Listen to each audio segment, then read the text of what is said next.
tal, amigos? Gracias por sintonizar una nueva edición de su programa Jóvenes en Libertad. Les saluda Tamara Vargas y no quiero perder más tiempo y dar la bienvenida a Eduardo Román, con quien estaré compartiendo las noticias más relevantes de la semana. Bienvenido, Eduardo. Gracias, Tamara y amigos, por una nueva sintonía de su programa Jóvenes en Libertad. Y para iniciar sin más dilaciones, comentando las relevantes noticias de la semana que recién está pasando, pues comenzar con la noticia que ya sabemos todos, pues que el brote del COVID-19 está desbordando prácticamente al sistema de salud, y pues la realidad está ganándole al discurso que ha venido tratando de vender el régimen, que pues no hay contagio comunitario, cuando ya sabemos pues que hay contagio local, y pues es una evidente realidad que no se puede seguir negando por más que lo intente el gobierno. De hecho, que las redes ya es la comida de todos los días que actualmente vivimos, sobre diferentes muertos que están saliendo, nuevas personas contagiadas, la población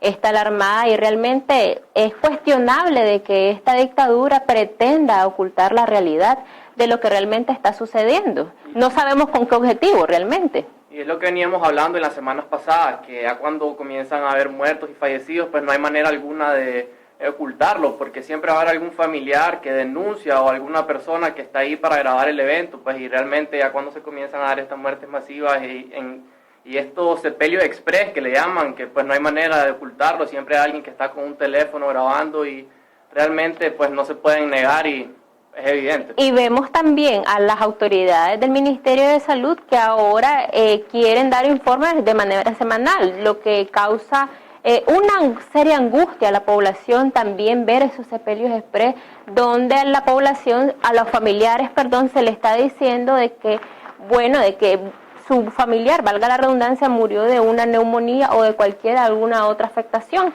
Pero lo que llama la atención es de que los están obligando a enterrarlos de manera inmediata y obviamente pues sin velatorio. Que resulta pues evidente que no son neumonías atípicas como quieren venderlo, y pues se trata desgraciadamente de COVID-19. Y no sabemos, como te mencionaba Eduardo, cuál es el propósito del hermetismo del gobierno, y también lo cuestionable es de que a pesar de que ya se está viendo más clara la realidad de nuestro país, y es algo que, como dice el dicho, era una muerte anunciada, porque ya sabíamos de que nuestro país lamentablemente de manera estatal no iba a tomar medidas, se pretendía de que iba a suceder algo como lo que estamos pasando realmente, que no sabemos si ya hemos vivido la peor parte, pero sin embargo de estas noticias el gobierno sigue llamando a actividades masivas. Eso es lo peor del caso, que no solo no toma las medidas, sino que toma las medidas contrarias a lo que se recomiendan por parte de organismos internacionales expertos en salud. Y pues podemos ver que Rosario Murillo reportó que se iban a realizar 2.500 actividades estos fines de semana, entre ferias y actividades y todo tipo de concentraciones, incluso actividades deportivas que pues reúnen a mucha gente y no son condiciones propicias pues para enfrentar durante una pandemia, y que más bien está yendo contra todos los protocolos y medidas de seguridad que se están tomando en los diversos estados alrededor del mundo. Y es ahí donde la población tiene que ser consciente, inteligente, porque una cosa es de que tengamos que salir a trabajar, porque lamentablemente vivimos en un país pobre donde la mayoría de la población vive del día a día, pero muy diferente es asistir a una actividad masiva como fiestas recreativas que realmente ahorita, o sea, ya va a haber tiempo para eso y la población tiene que estar consciente de eso. Tiene que tomar la precaución en sus manos, pues ya que el gobierno no está haciéndolo, pues está en manos de los ciudadanos. Autocuarentena y no salir de su casa a menos que sea estrictamente necesario, y en los casos que sea para trabajar, como mencionaba, pues tratar de tomar las mayores medidas posibles para evitar el contagio. Y además de la crisis sanitaria que ya nos tiene atrapados el COVID-19, también la CEPAL ya informó de una futura crisis de hambruna, una futura crisis económica que se nos avecina, no solo en Nicaragua, sino que también para toda la región. Claro, este análisis publicado este martes 12 de mayo revela que pues en el peor de los casos la pobreza en Nicaragua podría alcanzar el 52.7% entre los nicaragüenses, y alrededor del 22% viviría en pobreza extrema, pues lo que viene a exacerbar los altos niveles de pobreza que presentaba Nicaragua, siendo el segundo país más pobre de Latinoamérica, y pues realmente viene a dificultar las cosas, que de por sí ya teníamos una economía bien golpeada por la crisis sociopolítica del 2018 y pues, y la pandemia del coronavirus, viene como que a rematar o a empeorar las cosas, y pues por parte del Estado no hemos podido ver ningún tipo de asistencia social como se ha hecho en otros países, pero pues estamos a la espera de que recapacite y tome algún tipo de medida pues para ayudar a las personas que están en mayor vulnerabilidad y en estados de pobreza. Y esperemos que tomen esas medidas, Eduardo.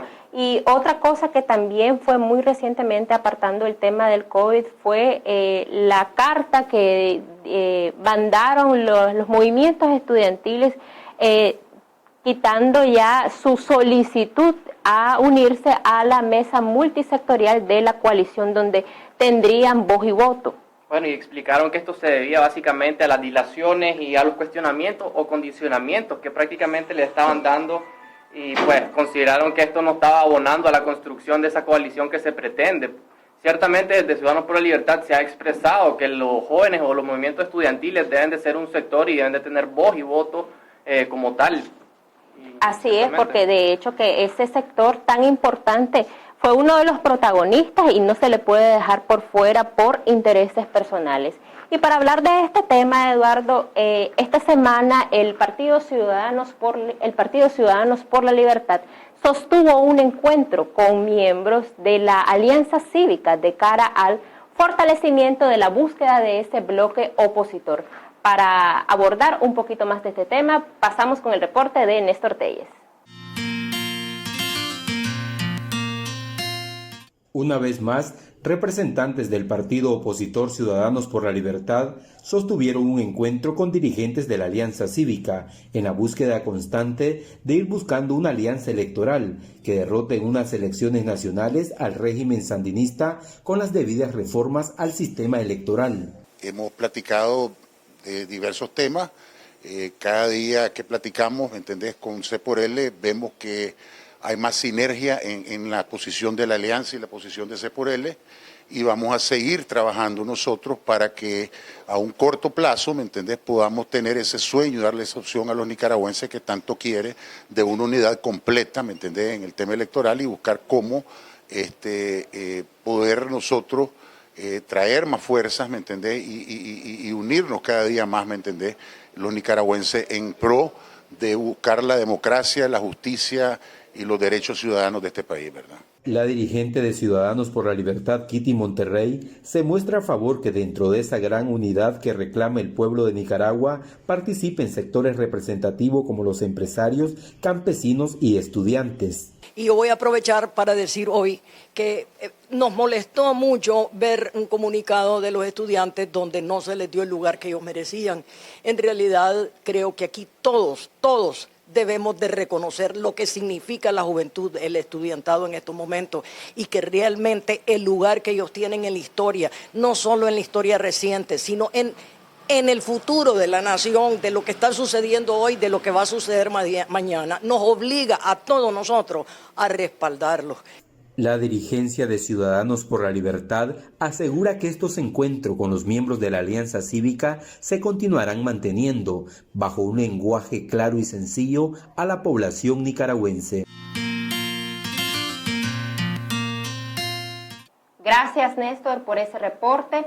Y el Partido Ciudadanos por la Libertad continúa con su campaña de prevención contra el coronavirus y ha decidido brindar un espacio a la Unidad Médica Nicaragüense en este programa. El día de hoy tendremos a 2 miembros de la Unidad Médica Nicaragüense para abordar generalidades de la pandemia del COVID-19 y darnos algunas luces sobre medidas de precaución y el estado de la pandemia en el país. Quédese con nosotros para los siguientes segmentos y este importante espacio que se le ha brindado a la Unidad Médica Nicaragüense. Buenos días, amigos televidentes. Estamos continuando en el programa una vez más. En este momento tendremos un conversatorio médicos de la Unidad Médica Nicaragüense, en donde estaremos abordando la pandemia COVID-19. Estaremos abordando diferentes tópicos en cuanto a lo que es el comportamiento de la pandemia en todo el territorio nacional, así mismo como las diferentes repercusiones que ha tenido. En este momento estará acompañándome el doctor Javier Núñez, miembro de la Unidad Médica Nicaragüense. No obstante a esto, agradecemos reiteradamente el espacio que nos brinda Partido Ciudadano por la Libertad, por preocuparse por este tema que es tan necesario seguirlo abordando día a día. En este momento les presentaré al doctor Javier Núñez, con quien tendré un conversatorio. Muy buenos días, doctor. Muy buenos días. Gracias, doctor Gavino, por la invitación y gracias también a Ciudadanos por la Libertad por darnos este espacio para poder conversar ampliamente sobre el COVID-19 y cuáles han sido las repercusiones que ha tenido en el territorio nacional. Bueno, doctor Núñez, evidentemente tenemos una realidad que la está viviendo el pueblo de Nicaragua, una realidad en la que cada ciudadano está siendo protagonista de esta triste historia. Un escenario el cual nosotros, el gremio médico, desde hace mucho antes, hace unos 2 o 3 meses atrás, avisorábamos y le sugeríamos al gobierno que él tomara las medidas pertinentes. Le sugeríamos al gobierno que él diera los pasos correctos y concretos para evitar el escenario que lamentablemente hoy tenemos. Es casi infalible decir en estos momentos que no hay repercusiones mortales. Es una realidad.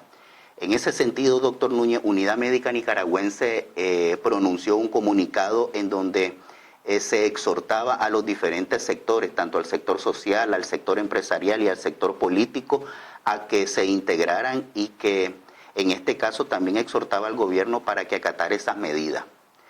En ese sentido, ¿cuál es su lectura ante los hechos? ¿Qué es lo que considera usted se ha concretado en estos momentos? ¿Ha habido una posición firme de todos estos sectores en cuanto a cómo enfrentar esa pandemia? Y en contraste, si el gobierno ha acatado alguna de las recomendaciones que le hizo el gremio médico, los profesionales de la salud.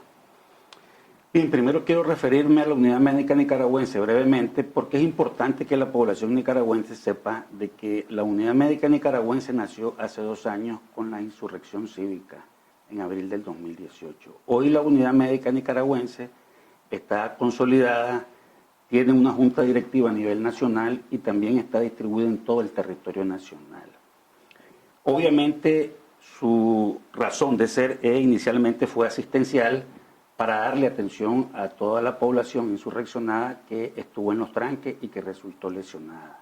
Y además de eso, la Unidad Médica Nicaragüense le ha dado acompañamiento a todos los trabajadores de la salud que de una u otra manera fueron vulnerados su derecho al trabajo y que fueron cesados, violando todas las leyes de carrera sanitaria y de convenio colectivo.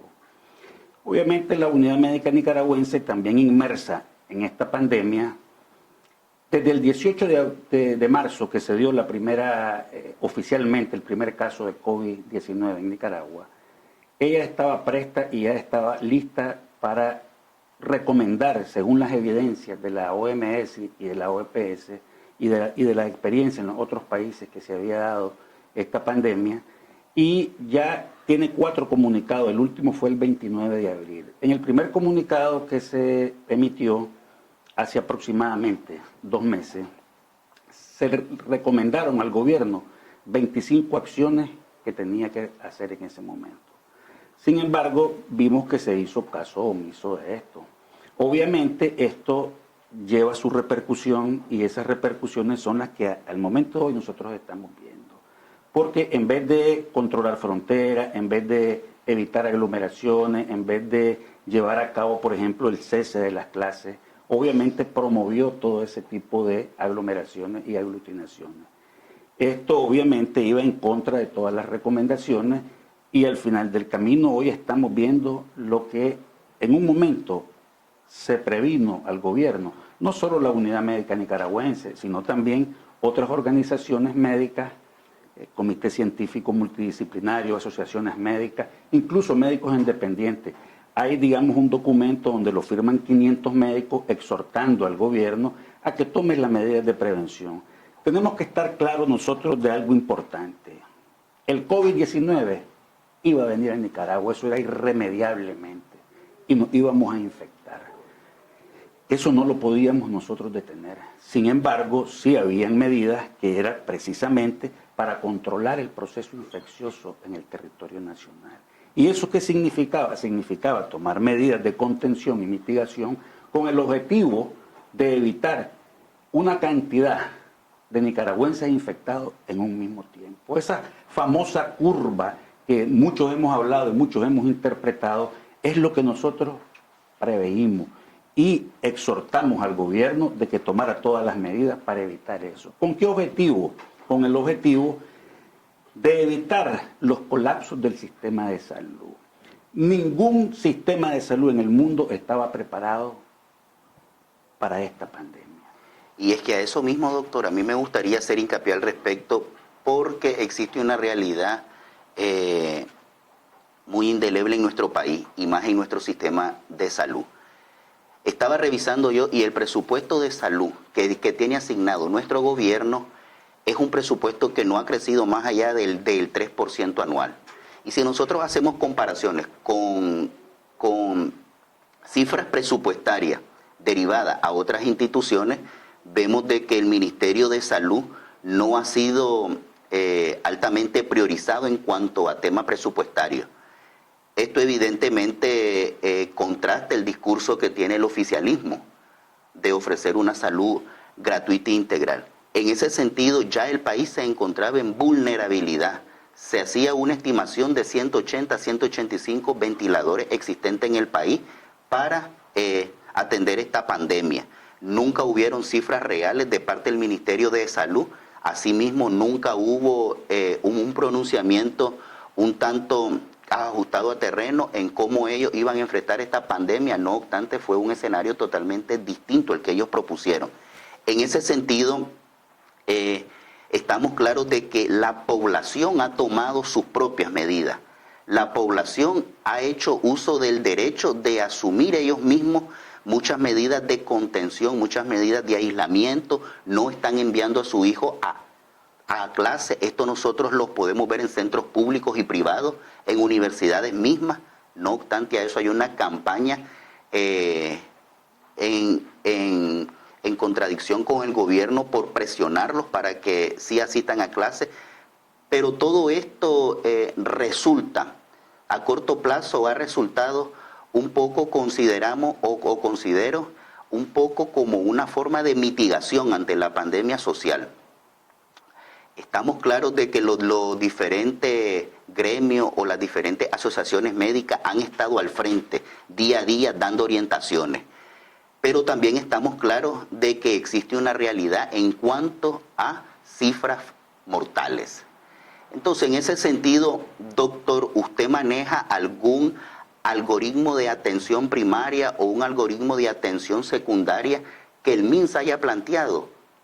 Y que a través de ese algoritmo de atención exista una línea de cómo tratar un paciente COVID, qué tratamiento se le va a dar, tomando en cuenta que los esquemas de tratamiento en este momento van y vienen, unos con algunas pruebas muy cortas y no muy contundentes, pero se ha establecido más o menos en la población a orientación de algunos sectores médicos el uso, por ejemplo, de la citromicina, corticoides y antihistamínicos. En ese sentido, ¿considera usted que existe hasta este momento algún algoritmo planteado, tanto por el MINSA o por algún gremio médico?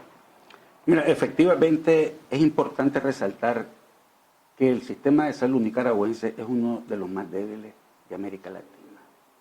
Y obviamente ya venía, digamos, golpeado desde el 2018. Yo creo que antes del 2018 teníamos una debilidad en la atención. Ciertos parámetros epidemiológicos y ciertos parámetros indicadores nos hacían muy por debajo de lo que la OMS y la OPS planteaba en cuanto al número de médicos, enfermeras, camas, que debía darle respuesta a la población. Obviamente, si nosotros también tomamos en cuenta el presupuesto, el último presupuesto incluso bajó para el sector salud, para aumentarlo en otros sistemas o sectores que nosotros ya conocemos, obviamente. Miren, yo quiero insistir en el hecho de que ningún sistema de salud, aún los sistemas más avanzados, estaban preparados para esto. Y prueba de ello podemos ver, por ejemplo, los Estados Unidos, Nueva York, España, Italia, que tuvieron, digamos, una respuesta excesiva precisamente por el hecho de no tener los insumos, ni la condición, ni el personal médico para contrarrestar esto. Y esto es debido precisamente a lo que me refería, de que lo único que evidencia y está debidamente sustentado es el hecho de que para poder evitar esos golpes, esa curva, ese pico de la curva de gente infectada, era la prevención. Y obviamente la mayoría de los países, una vez que la OMS y la OPS, basados en evidencia, dieron la guía para contener esto, todo el mundo, digamos, trató de adoptarlo. Unos que otros países tomaron otras decisiones, sin embargo, lo que se planteaba por el órgano rector mundial de la salud era precisamente la prevención. Obviamente, si nosotros tomamos en cuenta el hecho de que Nicaragua es un país extremadamente débil en cuestiones de salud, obviamente, si tomamos también en cuenta que del 2018 para esta parte corrieron aproximadamente 450 trabajadores de salud, lo deja un poco más débil. Entonces, no hay tampoco, y esto es importante que la población sepa, que no hay un tratamiento efectivo que esté basado en evidencia para poder recomendarse con un nivel A o un nivel de evidencia 1A con grado de recomendación. Son ensayos clínicos, pero son ensayos clínicos muy débiles, que todavía no pueden ser, digamos, aprobados para generalizarlo. Obviamente sí existen tratamientos, y el tratamiento que se da, pues yo me he dado cuenta que el Ministerio de Salud ha hecho ciertos protocolos de atención en primaria, sin embargo, lo han mantenido en hermetismo. Y ese ha sido uno de los principales problemas que tenemos nosotros ahorita en este país. ¿Cuál ha sido? El secretismo, el hermetismo en cuanto a la información, tanto de los pacientes infectados, los pacientes que incluso han necesitado atención crítica y las defunciones que llevamos hasta este momento. Mucho menos no tenemos el rastreo de contacto. Y precisamente es por esas debilidades que ha tenido el gobierno de Nicaragua. ¿Y cuáles han sido sus debilidades? Una de ellas es el secretismo y el hermetismo en cuanto a la información, que es vital en todos los países que están enfrentando esto, darle continuidad y darle la información correcta a la población de qué debe de ser, dónde están los focos de contaminación y cuáles son las medidas de prevención que debe tomar. Medidas de prevención en cuanto al aislamiento, al distanciamiento social y al confinamiento. Y es imprescindible este hecho, evidentemente, porque las cifras demuestran el comportamiento. Evidentemente, doctor, es un tema muy amplio, un tema muy coyuntural y un tema que la población necesita que se esté tocando. No obstante, en este momento vamos a un corte comercial. Regresamos en un momento.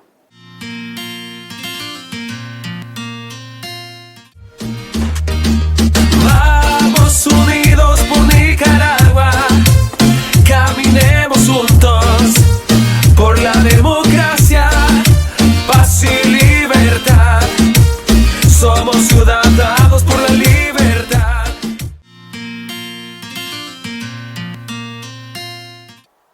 Muchas gracias, amigos, por continuar con nosotros en este programa. Seguimos con el conversatorio con el doctor Javier Núñez sobre la pandemia COVID en Nicaragua. Doctor, en este sentido, dado los momentos, creo que es de suma importancia hacer énfasis en lo que son las fases de evolución de la pandemia. Explicar un poco cuáles son las diferentes fases progresivas y hacer un poco más de énfasis en las que estamos actualmente y la que podríamos estar eventualmente. En ese aspecto me gustaría que me dé su lectura acerca del tema. Sí, ok.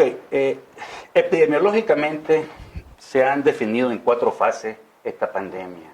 Y recordemos que, por ejemplo, el epicentro que fue en China, en Wuhan, donde salió el primer caso positivo, posteriormente ya comenzó a transmitirse a diferentes países, hasta que la OMS declaró en febrero que ya era una pandemia porque había más de 85 países que tenían reportado positivos para coronavirus. A ver, tal vez la población no estará muy interesada en la fase, pero es importante más o menos que ellos tengan una idea de lo que significa esto. La fase 0 es la fase donde aparentemente llega el primer caso importado. Es decir, fase 0, llegó el primer caso importado, se detecta, se le hace la prueba, se aísla y se hacen, pero no hay en ese momento transmisión comunitaria.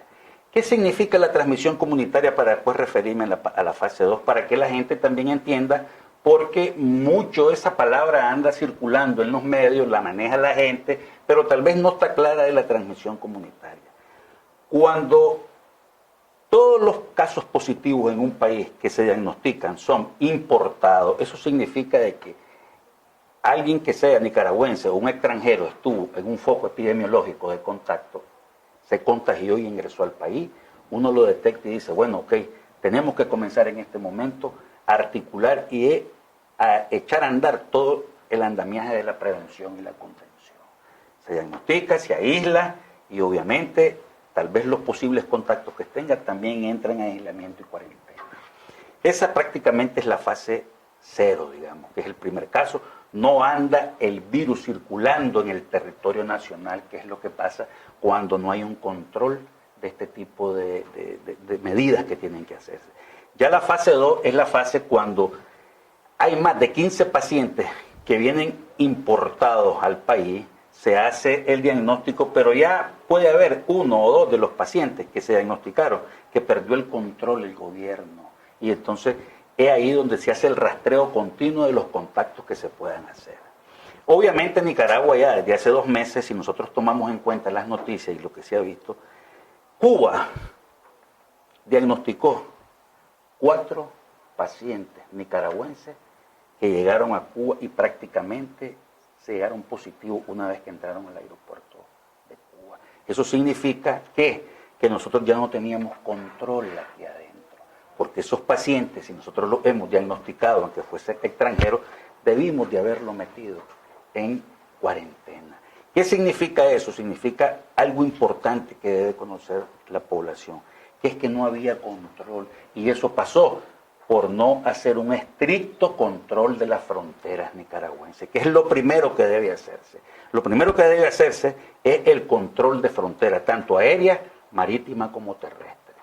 Y una prueba concreta al respecto de eso, doctor Núñez, son los 2 casos mortales que se dieron en los trabajadores del Aeropuerto Internacional de Managua.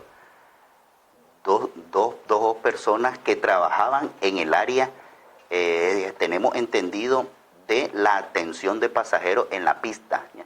Y en la recepción que hay en primer nivel en el aeropuerto. Esto evidentemente refuerza la teoría de que el gobierno no aplicó las medidas donde debía de aplicarlas inicialmente para controlar y que no se diera la evolución de la fase. Exacto. Entonces, eso es importante porque eso deja al descubierto al gobierno que nunca tuvo un control de esto, nunca implementó las medidas, y las medidas se sabían, porque se las había recomendado, se las habían advertido una serie de organismos nacionales médicos, incluso médicos independientes. Entonces, ¿qué es la fase 3? La fase 3 es la fase de transmisión comunitaria. ¿Qué significa eso? Significa de que cualquier persona alrededor tuyo, a tu izquierda, a tu derecha, enfrente o atrás, es un posible portador del virus y que te puede contaminar. ¿Qué es lo importante que la población se dé cuenta de esto? Es de que hay un porcentaje de pacientes contaminados que va de un 30 hasta un 50%, dice la literatura y la experiencia, que son asintomáticos. Es decir, que ellos andan contaminados, pero no desarrollan la enfermedad. Porque recordemos que el periodo de incubación del coronavirus va del día 1, puede ser hasta el día 14, el día 15, con un intermedio de 5 a 7 días. Hay otros que lo alargan el periodo de incubación hasta 20 días. Ese momento, ese periodo que está ahí, esa persona contaminada es un posible vector de transmisión. Y eso es lo importante que han hecho otros países que han manejado esta pandemia de la mejor forma, y es el hecho de descentralizar las pruebas y hacer testeo a los sectores de la población que están más en riesgo de contaminarse. Y cuando hablamos de esos sectores de la población hay que tomar en cuenta un parámetro muy importante.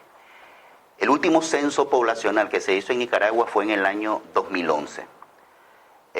Un censo en todo el territorio nacional que arrojaba diferentes datos.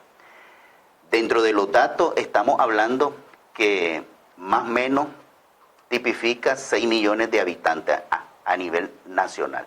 De estos 6 millones de habitantes, el 14.2% son mayores de 50 años.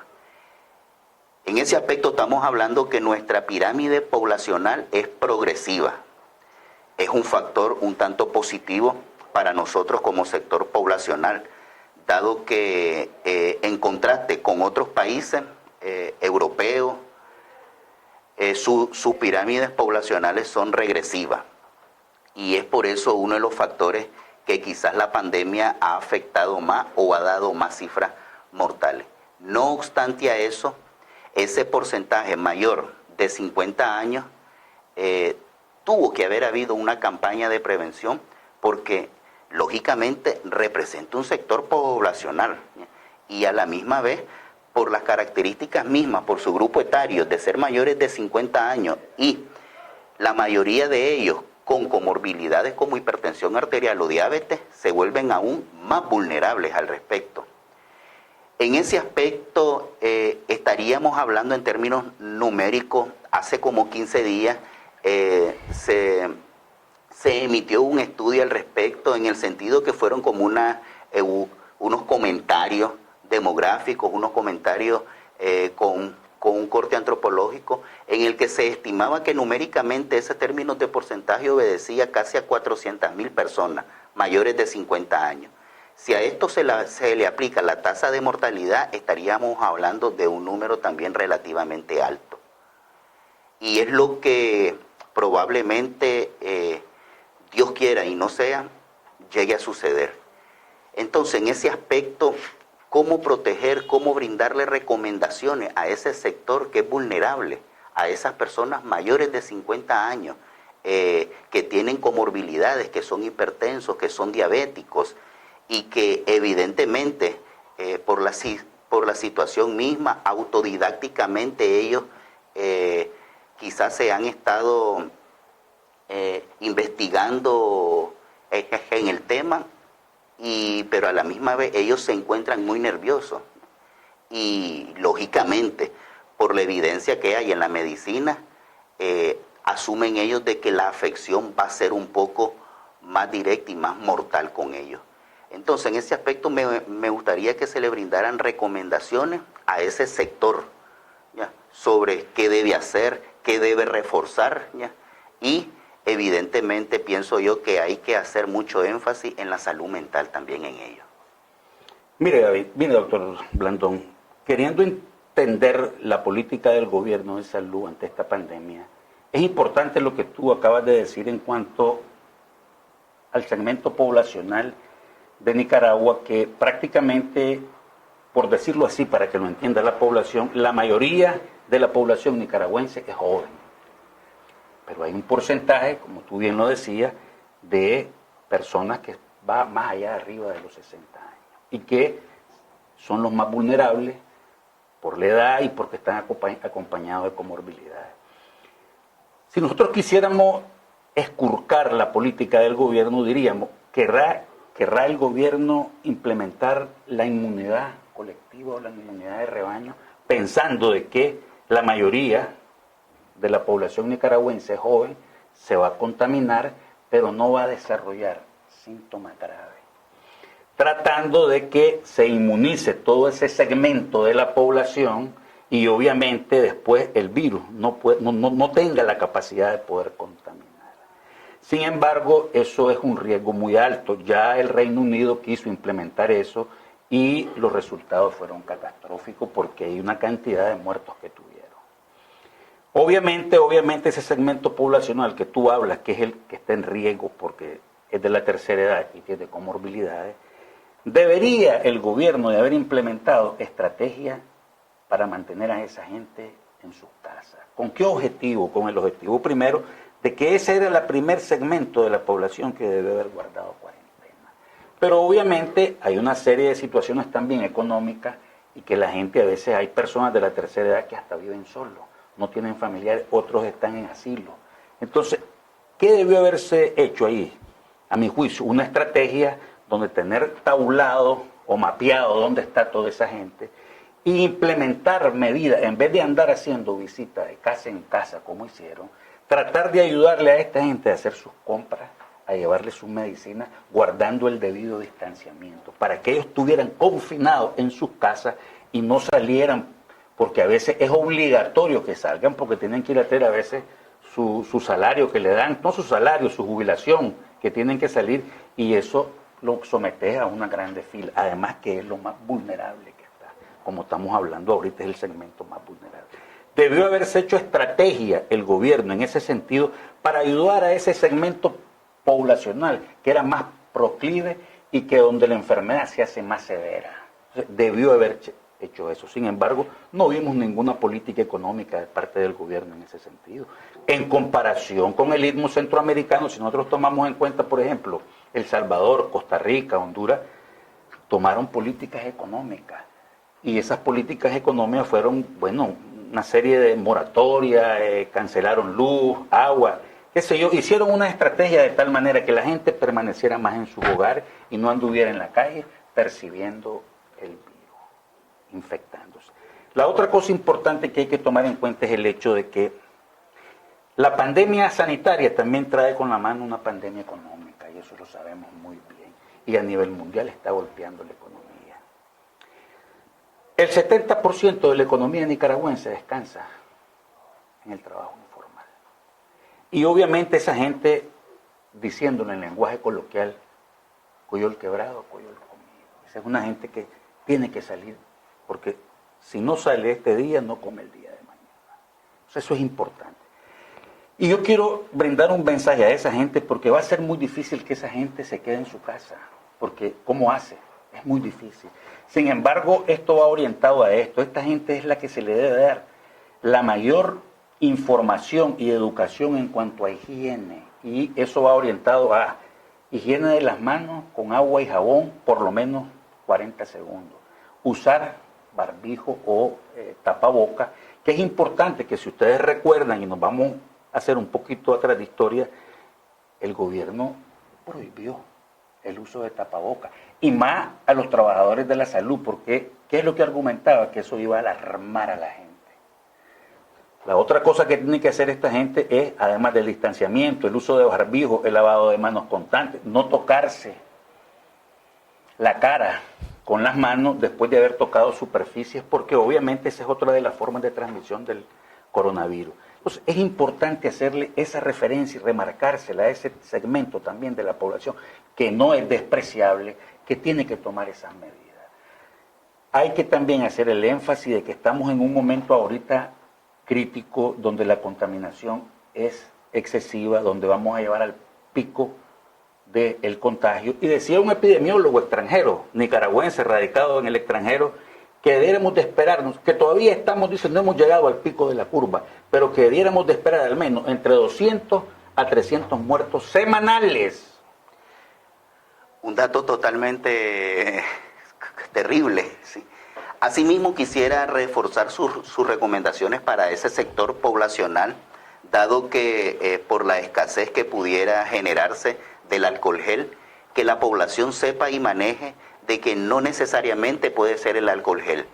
Pueden diluir un pedazo de jabón en una botellita, hacer espuma con él, ¿ya? Y tener un espaciador como spray. Y eso, sprayarse en las manos. Y no necesariamente ya tienen que ir a comprar un alcohol gel, si por situación económica, que sabemos la población está muy golpeada, puede auxiliarse de ese método. Agradecido, doctor Núñez, ya por esta disertación, por este abordaje sobre cómo va la evolución de la pandemia COVID. Asimismo, agradecemos y reiteramos al Partido Ciudadanos por la Libertad, por este espacio brindado, y esperamos haya sido de su agrado.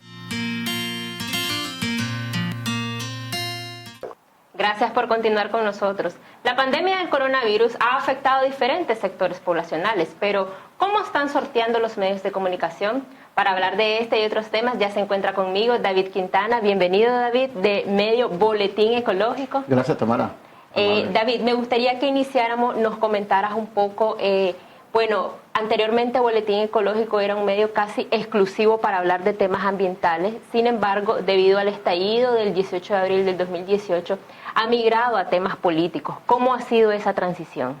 Pues ha sido bastante fuerte, debido a que, imagínate que de pasar a hacer investigaciones sobre medio ambiente y luego andar en la calle dando cobertura para darle imágenes al mundo sobre lo que está pasando, pues es bastante abismal, ¿verdad? En 1995 nacimos como Ecología, pues un grupo de periodistas locos ahí que no apostaban mucho a ese tema. No apostábamos, ¿verdad? Y entonces nació el tema ambiental en Radio Universidad, en otros medios, y el boletín ecológico que nace prácticamente en el 2002, solo se dedica a investigación sobre cambios climáticos, corte ilegal de madera, funcionarios corruptos sobre el tema de la madera, permisos ambientales, todo eso.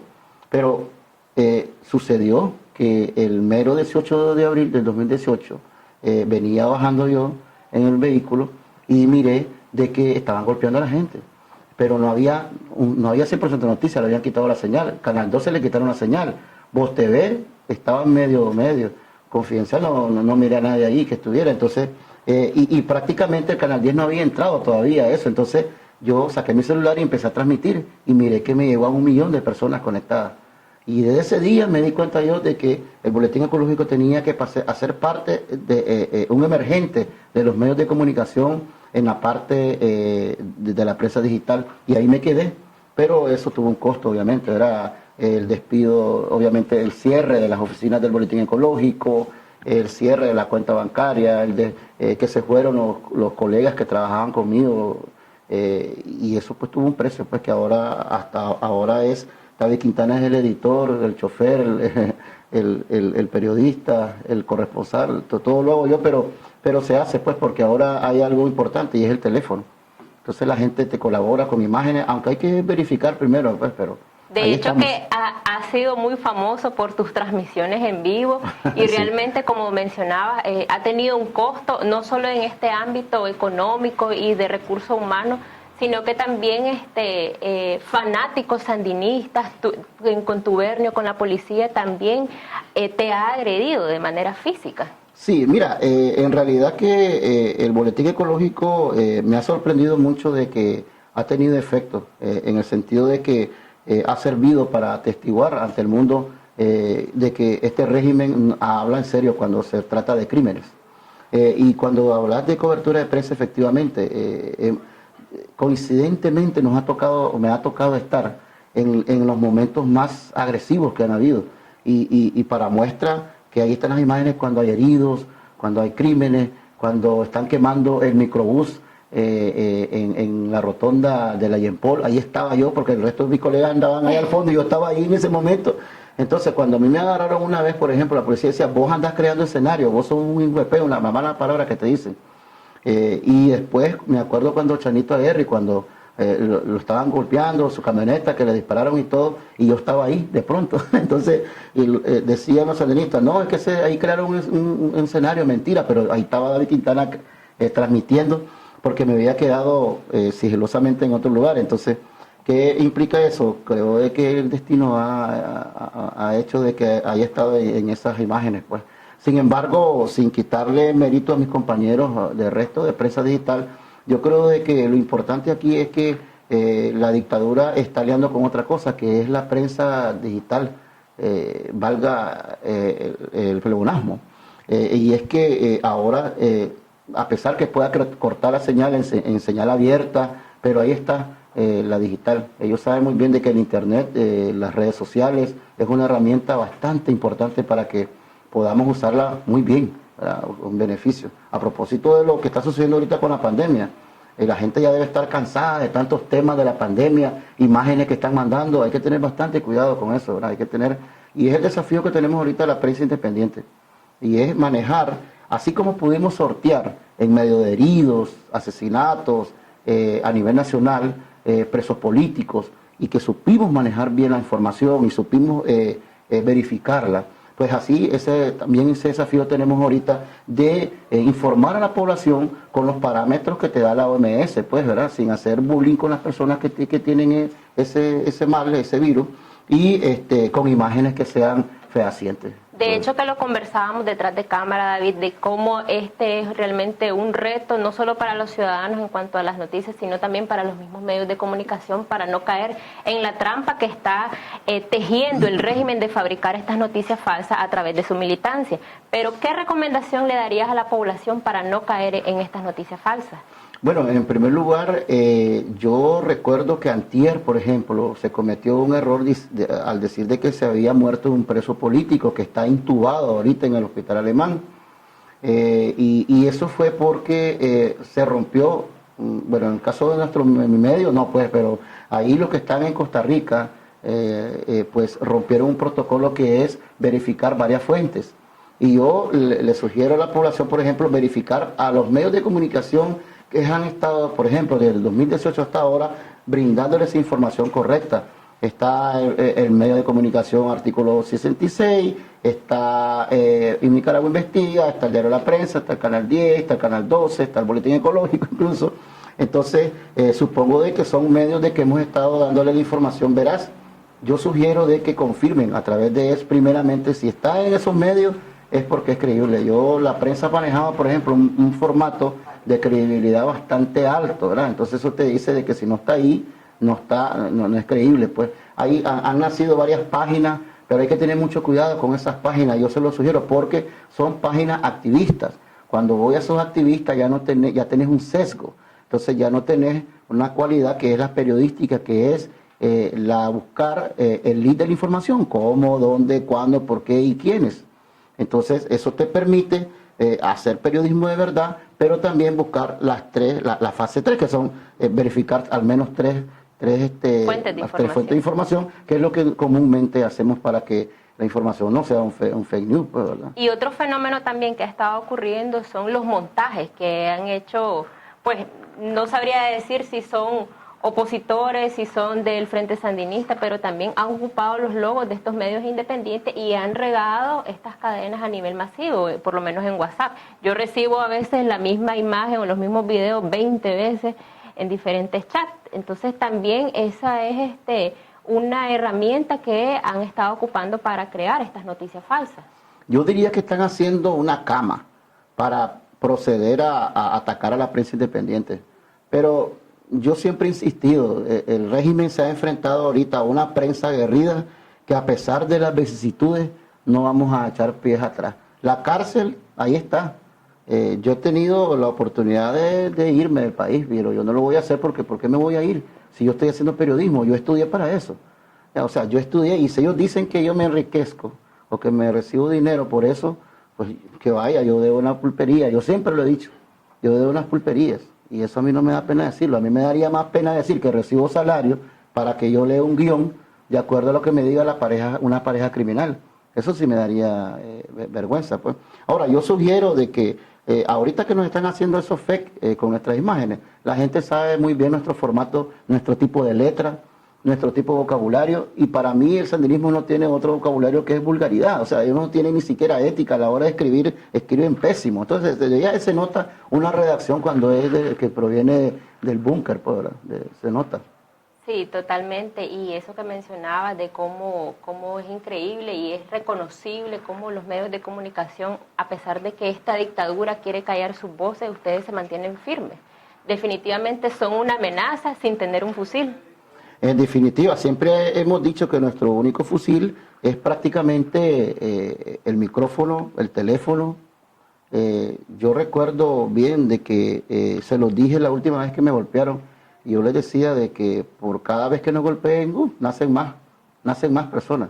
Porque yo recuerdo, había unos sandinistas en mi barrio, y después que me golpearon, esos sandinistas ahora dicen, mira, nosotros te apoyamos. Entonces, cada error que cometa el orteguismo, cada error que cometa es cada vez que alguien le va a decir, odiamos a esa pareja presidencial, y cada vez que la comunidad internacional va a actuar, y cada vez, porque yo les sugiero, por eso yo siempre he sugerido, nosotros somos periodistas, no somos activistas, ¿verdad? Somos periodistas, pero a sugerencia, ya que la gente dice, nosotros creemos ahorita en los sacerdotes y en los periodistas independientes, entonces yo les sugiero entonces a toda la oposición que en las circunstancias que estamos, actúen en bloque, ¿verdad? Porque actúen en bloque, pues así como estamos unidos ahorita la prensa independiente, ¿verdad?